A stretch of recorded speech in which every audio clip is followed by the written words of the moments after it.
akan bahas dulu. Baik, bismillahirrahmanirrahim. Assalamualaikum warahmatullahi wabarakatuh. Nggak usah dijawab. Bagi yang Ibu akan bahas kali ini adalah terkait dengan Bhinneka Tunggal Ika, keberagaman. Oke, kita mengetahui kalau kalian bisa lihat di sini ya, tangan Ibu dengan tangan kalian pasti akan berbeda dari mulai bentuknya, warna kulit, ya kan? Kemudian kegunaannya pasti sama, kegunaannya sama, tapi dari bentuk, dari warna itu adalah pasti berbeda. Nah, itu disebut dengan keberagaman. Ciri dari keberagaman adalah adanya satu ras, kemudian ada kebiasaan, ada adat istiadat, ada suku, agama, kemudian juga makanan, kemudian rumah adat, dan itu adalah salah satu keberagaman. Nah, Indonesia punya keberagaman yang sangat luas. Apa yang menjadi faktor keberagaman? Itu adalah salah satunya satu, letak yang strategis. Indonesia dikelilingi berbagai macam pulau, ya, berbagai macam pulau. Yang itulah mengakibatkan bahwa letak strategis secara kondisi geografis. Coba, Ibu pengen tahu. Sebutkan letak secara benua. Letak secara benua. Benua apa? Ayo, benua apa? Benua samudra. Samudra secara geografis kita diapit oleh dua samudra. Samudra apa?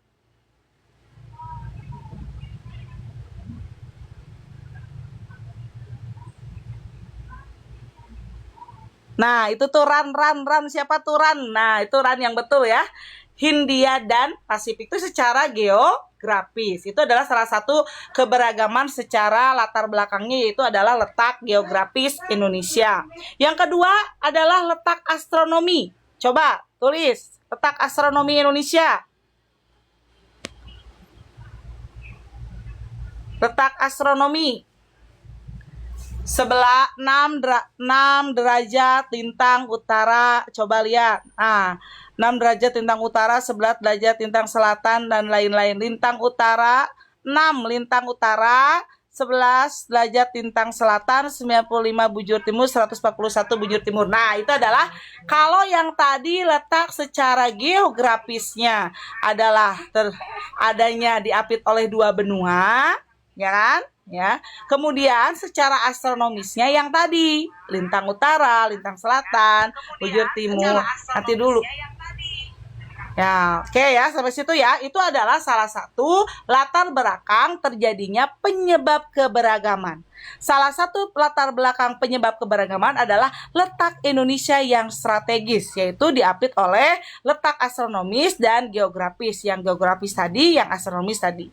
Yang kedua adalah kondisi negara yang kepulauan.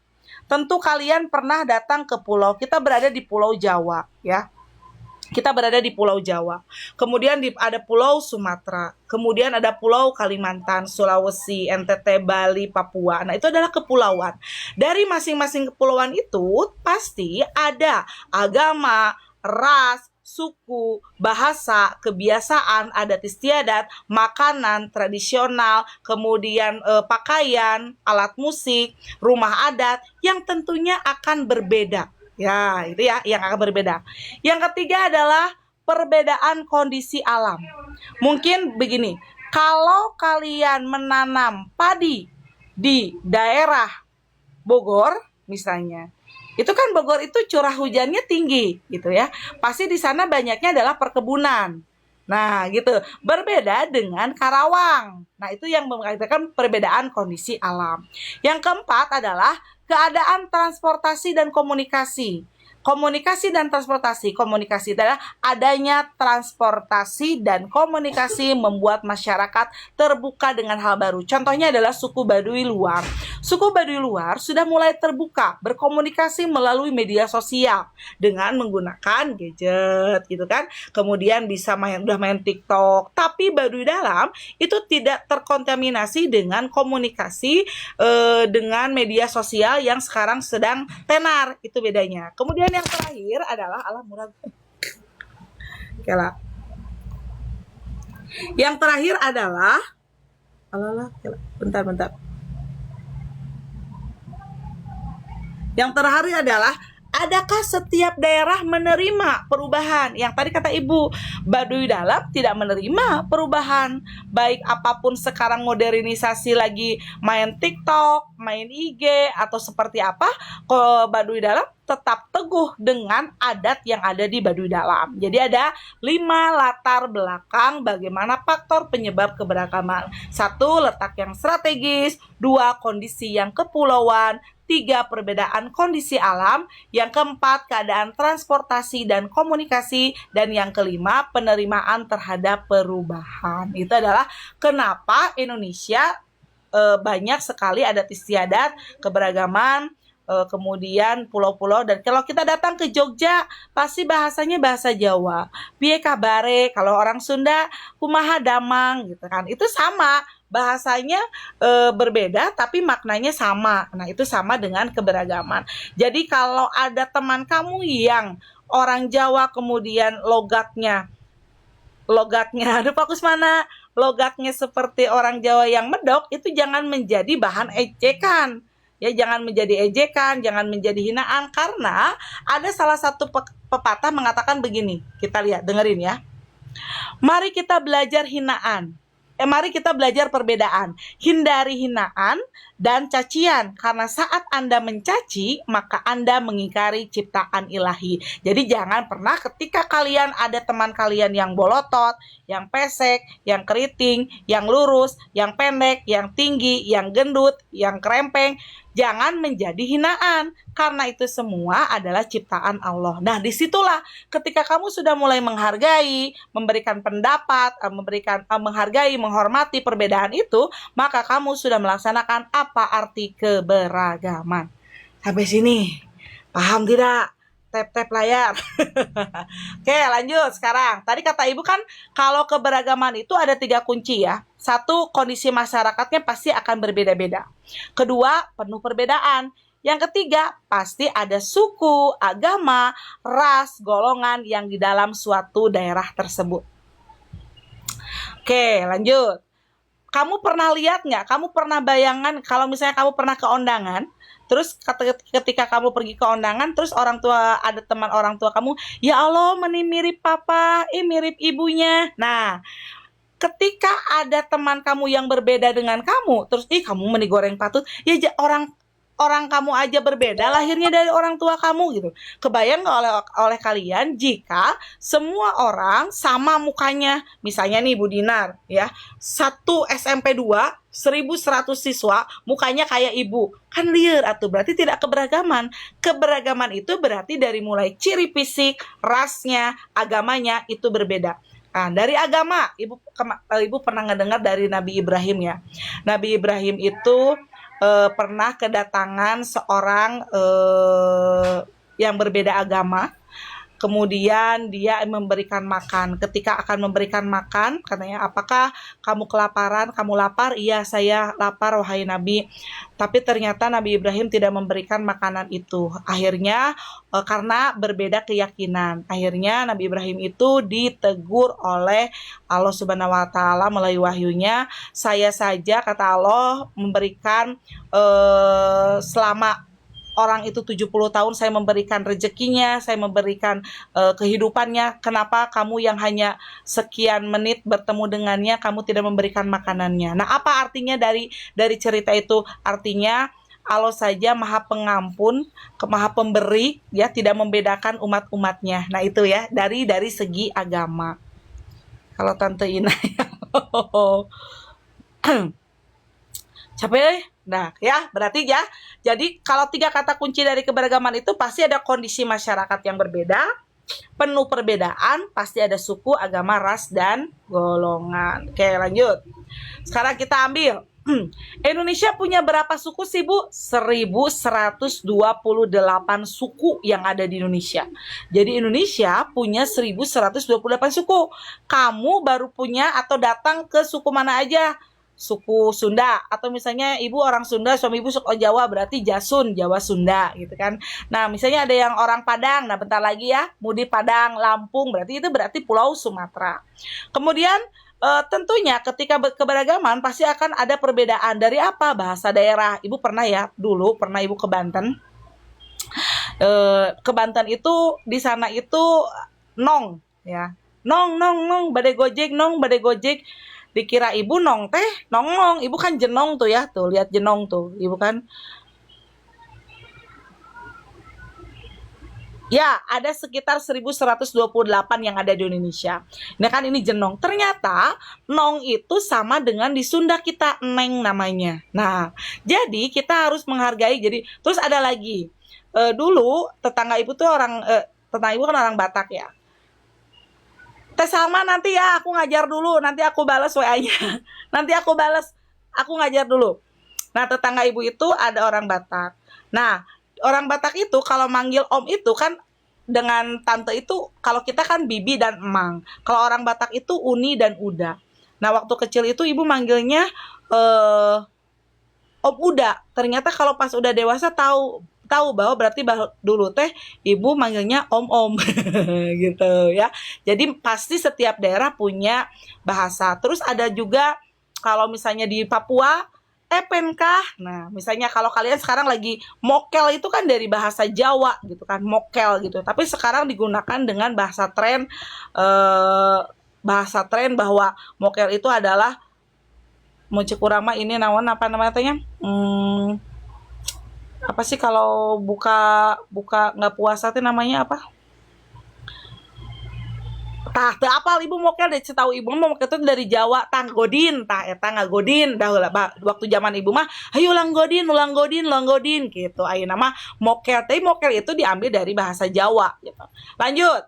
Suku yang ada di Indonesia, dengerin nih. Suku yang ada di Indonesia. Misalnya di Pulau Sumatera ada Aceh, Gayo, Batak, Minangkabau, Melayu. Kalau di Jawa ada Jawa, Sunda, Baduy, ya kan? Kalau di Kalimantan ada Dayak. Kalau di Sulawesi ada suku Bugis, Manado, Gorontalo, Makassar. Kawasan Maluku terdapat suku Ambon, Talaut, Ternate, kawasan Bali, Nusa Tenggara, antara lain suku Bali, Lombok, Bima, Timur, sedangkan di Papua terdapat suku Asmat dan suku Dani. Nah, itu adalah. Nah, kalau kalian pergi ke Papua, kalian tidak akan menemukan bahan utama makanannya adalah beras karena di sana itu senangnya makannya adalah ubi. Nah, disitulah perbedaan itu yang disebut dengan keberagaman. Karena kebiasaan mereka memakan ubi berbeda dengan kita ketika kita biasa makan nasi terus makan ubi, maka tidak menjadi nikmat. Tapi ketika orang Papua biasa makan ubi dikasih nasi, ya tidak terbiasa. Itulah yang disebut dengan kebiasaan. Lanjut. Apa sih bedanya kebiasaan dengan adat istiadat? Perhatikan. Kalau kebiasaan perbuatan yang diulang-ulang, kamu makan menggunakan tangan kanan, ya kan? Kemudian kamu datang mengucapkan assalamualaikum, terus kamu salam ke kanan dulu, terus kebiasaan itu adalah perbuatan yang kamu ulang sehari-hari.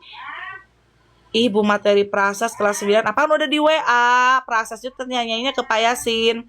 Terus yang kedua adalah ketika adat istiadat, apa bedanya dengan adat istiadat? Adat istiadat adalah warisan turun-temurun. Jadi itu yang harus dilestarikan, tidak boleh diganggu gugat. Misalnya di suku Baduy ini, di suku Baduy itu beras-beras itu disimpan di lewi gitu ya. Ada tempat penyimpanan beras, tidak boleh disimpan di rumah. Kemudian kalau api tidak boleh sampai ke bawah atau ke tanah karena katanya pamali. Nah itu yang harus kita hargai dan itu adalah sebagai adat istiadat. Nah, kalau kebiasaan perbuatan yang kita ulang-ulang sehari-hari gitu. Jadi kalau adat istiadat lebih kepada tradisi nenek moyang. Itu adalah adat istiadat dan kebiasaan. Selanjutnya, sistem kekerabatan. Sistem kekerabatan ada 3.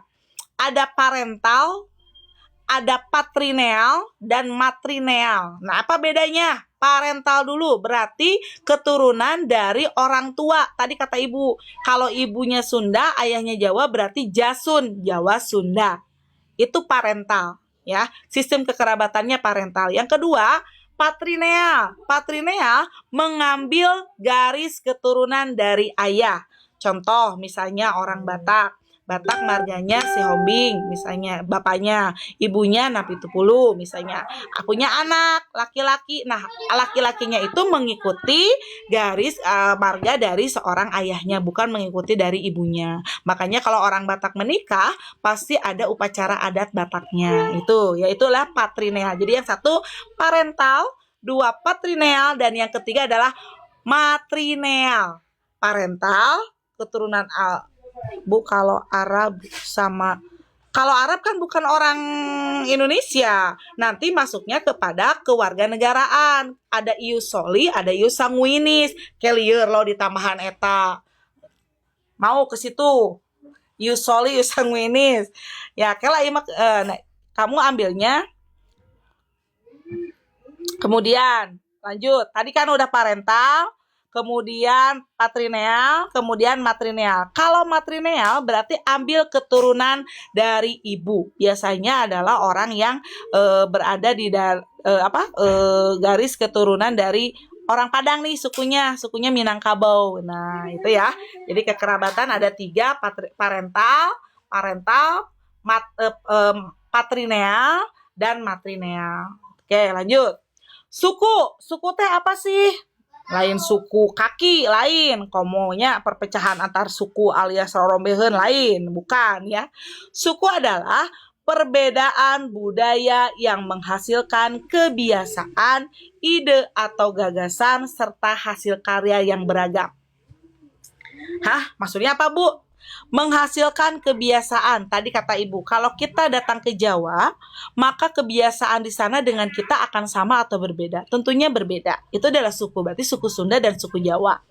Yang kedua, ide atau gagasan. Ibu sampai jam berapa? Kalau misalnya kamu mau kemana, matiin aja. Pokoknya Ibu mau nerangin sampai beres. Kalau misalnya kata Ibu udah beres, ya udah Ibu beres. Kalau ya Ibu nggak bisa nentuin sampai jam berapa. Ibu mah kalau sekarang juga udah beres, ya udah aja. Tapi kan ibunya nggak mau karena belum beres. Yang kedua adalah hasil karya yang berbeda. Kamu lihat, batik kita banyak. Tapi ketika kita tahu bahwa ada batik ciri khas dari Papua, maka dia akan bergambar burung cendrawasih. Gitu loh. Berarti ada hasil karya yang beragam. Sama kainnya batik, tapi motifnya disesuaikan dengan daerah-daerah dan suku tersebut. Itu makanya suku adalah perbedaan kebudayaan yang menghasilkan berbagai kebiasaan, ide atau gagasan, serta hasil karya yang beragam. Itu suku. Yang kedua, agama dalam Undang-Undang Dasar Negara Republik Indonesia tahun 1945, pasal 29 ayat 1 disebutkan, negara Indonesia adalah negara ketuhanan yang Maha Esa. 29 ayat 2, setiap warga negara berhak memeluk agama sesuai dengan kepercayaannya masing-masing. Di SMP Negeri 2 Bandung terdapat berbagai macam agama, meskipun mayoritasnya beragama Islam. Tapi kita harus saling menghargai, menghormati perbedaan agama. Baik itu agama, satu, agama Islam, berarti tempat ibadahnya di mana? Kemudian hari perayaannya apa? Ya, kalau Kristen tempat ibadahnya di mana? Hari perayaan agamanya apa? Hindu, Buddha, kemudian Honghucu, ya, itu juga sama. Apa? Di mana tempat ibadahnya? Kemudian hari besar agamanya apa? Itu adalah berkaitan dengan keagamaan. Bagaimana kalau dengan yang ateis? Negara Indonesia adalah negara berideologi Pancasila. Pancasila, sila pertama adalah ketuhanan yang Maha Esa. Tadi pasal 29 ayat 1. 29 ayat 1 itu adalah negara Indonesia adalah negara berketuhanan yang Maha Esa. 29 ayat 2-nya, setiap warga negara berhak memeluk agama sesuai dengan kepercayaannya masing-masing. Itu jadi kalau kamu di sekolah terdapat berbagai macam, Bu, kalau Yahudi bukan agama resmi, yang ada di Indonesia hanya 6 agama, yaitu Kristen, Protestan dan Katolik, Islam, Hindu, Buddha, kemudian Honghucu. Itu yang diakui yang di Indonesia, ya. Ibu ada pasal-pasalan. Ya, dengerin nih pokoknya mah tong nanyakeun soal-soalna, dengerkeun. Gampang soal mah, lamun ngarti kege bisa. Oke, lanjut ya. Sekarang ras. Coba sekarang lihat. ras kamu dengan ibu irungna pesek keun bae, nu penting mah berguna bisa bernapas ya. Ibu matanya ada 4 teu naon, 4 nu lain 2, ibu mah 4 kan berarti anugerah ya. Kemudian dari ras itu apa? Golongan bangsa berdasarkan ciri fisik dan keturunan. Makanya ketika keturunan kamu misalnya irung nanu mancung-mancung, pasti anak lagi mancung. Lamun ibu yang suami ibu karena turunan pesek, maka anak-anak lagi paresek. Oh berarti bener anak ibu. Kan kabayang, lamun aya salah satu hiji anak anu mancung. Wah anak saha ieu gitu. Ya, jadi ras adalah golongan bangsa berdasarkan ciri fisik dan keturunan. Top mantap is the best. Bu, Teteh Ona. Nah, Teteh Ona ini alumni SMP 2 yang sekarang udah S1 keperawatan. Bagaimana ras itu? Mulai dari mana? Ciri fisik melalui warna kulit, warna dan bentuk rambut, bentuk muka, ukuran badan, bentuk dan warna mata dan ciri fisik lainnya. Nah, jadi entong ningali lamun si eta pendek ku kamu teh dihina, ih mana pendek ibu kalau Bu kalau ortu kamu mancung semua tapi aku pesek gimana pasti ayam mancungna ya. Jadi nah rasnya apa aja? Satu ada Malayan Mongoloid, kemudian juga ada ras melanosoid, kemudian ada Asiatic Mongoloid, kemudian ada Kaukasoid ya kan, kemudian Negroid. Nah, itu jadi itu adalah salah satu rasnya. Jadi rasnya adalah Malayan Mongoloid, kemudian Austronesia, kemudian juga Melanosoid, Mongoloid ya, kemudian Kaukasoid. Itu adalah salah satu ras yang ada. Negroid juga ada, itu adalah di daerah Ambon dan Papua. Jadi jangan saling menghina, ih kamu hideung, ih kamu bodas, ih kamu sawo mateng. Keun bae da eta teh ngaranna keberagaman. Ingat tadi cek ibu teh jangan. Nah, ini rumusnya ya. Jangan rumusnya ini nih. Nah, dengerin. Mari kita belajar perbedaan. Hindari hinaan dan cacian karena saat Anda mencaci maka Anda mengingkari ciptaan Allah. Jadi ulah ningali mun si eta pendek, jangkung, hideung, petet, keriting, lurus, keun bae eta teh disebutna dengan keberagaman. Nah, yang keempat adalah secara golongan. Keberagaman secara golongan terbagi menjadi 2. Ada secara horizontal dan secara vertikal. Horizontal seperti apa, Bu? Kenyataan kesatuan sosial berdasarkan perbedaan suku bangsa, agama, adat istiadat, dan kedaerahan. Kalau vertikal apa, Bu? Ditandai dengan adanya lapisan atas dan lapisan bawah yang cukup tajam.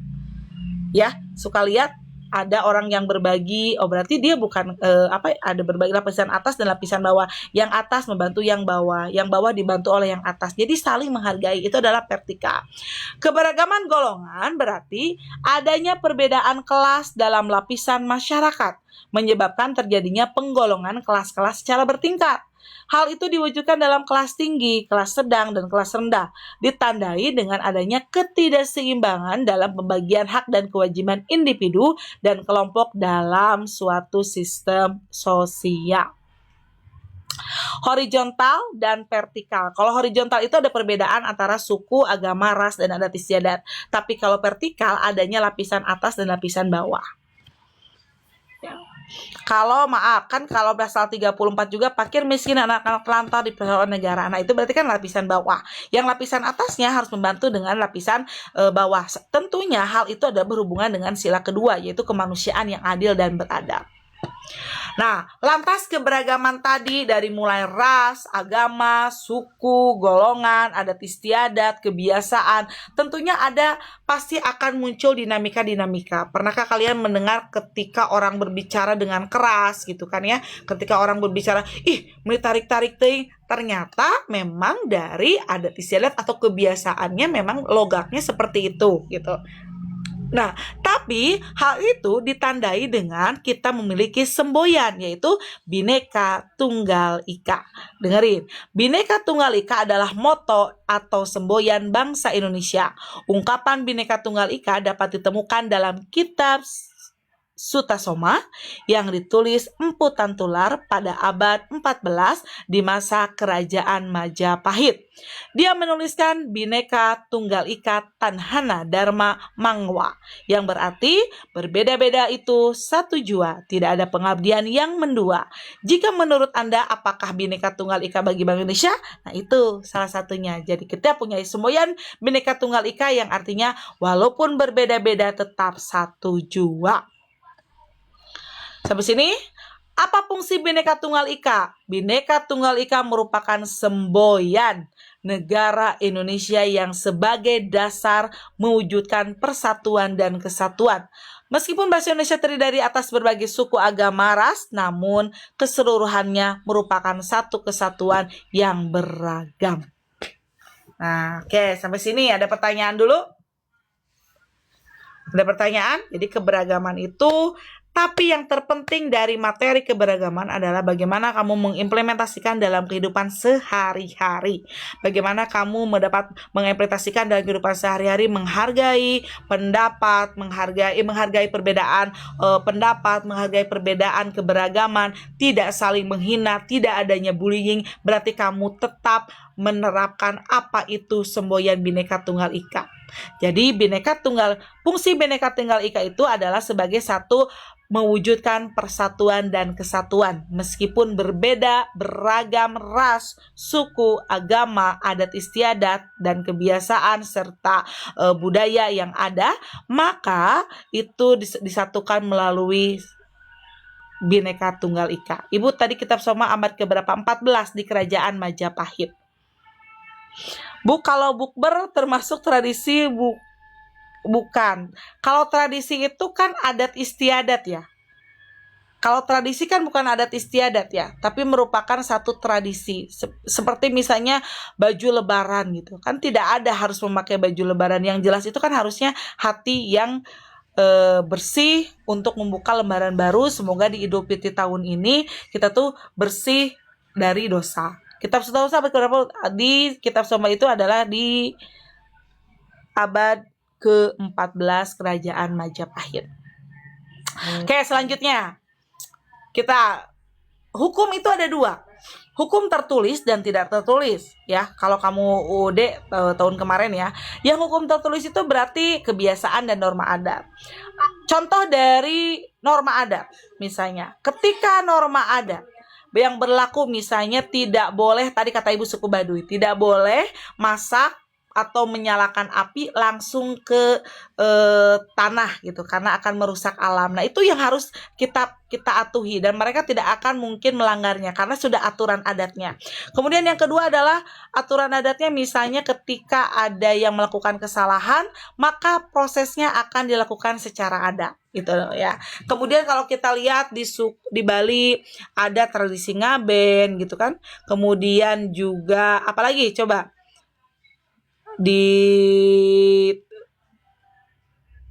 kok jadi lupa, apalagi lompat batu ya, kemudian kecak, betul, terus apalagi coba di Padang, di Lampung gitu kan ya, ada yang ininya hiasannya gitu.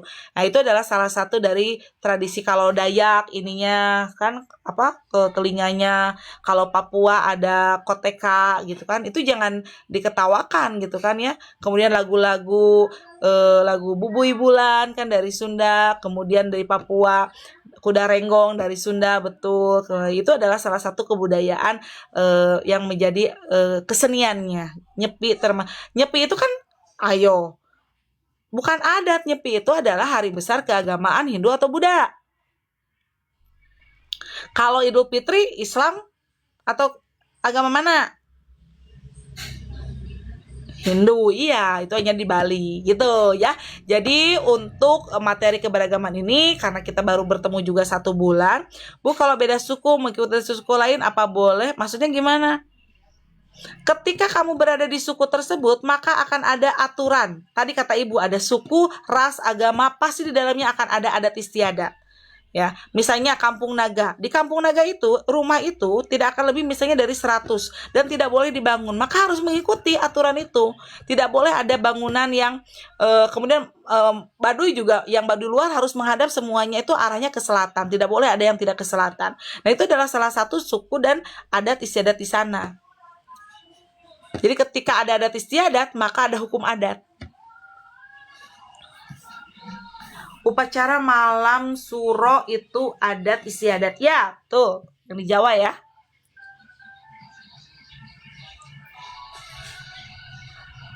Ada lagi? Kalau tidak ada, sudah 30 menit, saya harus memasak ya. Mudah-mudahan besok kalian lancar. Ibu, yang terpenting bukan hukum tidak tertulis itu apa, Bu? Hukum tidak tertulis itu berarti hukum adat, kebiasaan. Kalau hukum tertulis itu berarti hukum yang diundang-undangkan. Salah satunya adalah Undang-Undang Dasar, Undang-Undang, kemudian TAP MPR, Undang-Undang, peraturan pemerintah, peraturan presiden dan perda. Itu adalah peraturan tertulis. Kalau tidak tertulis adalah kebiasaan, norma adat. Itu adalah salah satu hukum tidak tertulis. Masak apa, Bu? Masak nyancan masak ya, kenerangkeun heula enak rek masak heula. Bu, kasih kisi-kisinya. Atuh, Ibu nggak susah kan Ibu neranginnya keberagaman. Oke, terima kasih untuk hari ini. Mudah-mudahan kalian besok sehat selalu. Materinya tidak akan banyak-banyak. Hanya itu saja berkaitan dengan keberagaman. Tadi tentang keberagaman, 3 kata dari keberagaman. Kemudian juga apa faktor keberagaman. Kemudian apa itu agama, ras, suku, golongan. Kemudian sistem kekerabatan. Apa makna Bhinneka Tunggal Ika gitu ya. Tuh Bu Indri, hai Bu Indri, ya Bu Indri gerak ieu naranyakeun wae materi keberagaman tinggal abi meuni acan masak tinggal gerak ieu teh meuni kumaha atuh nya bata anu ngirim rendang ieu teh mah. Tuh tinggal halo, ini Bu Indri juga sama ya, guru PKN tapi di Ranca Ekek. Bu lapar Bu, meuni sia budak leutik. Oke, terima kasih untuk hari ini. Mudah-mudahan kalian bermanfaat untuk kalian. Terima kasih. Ibu nanti live lagi enggak Bu? Enggak ya, udah ya, kan mau tarawih, mau sholat Isya dan sebagainya ya. Terima kasih anak-anakku sayang semuanya. Terima kasih ya Bu.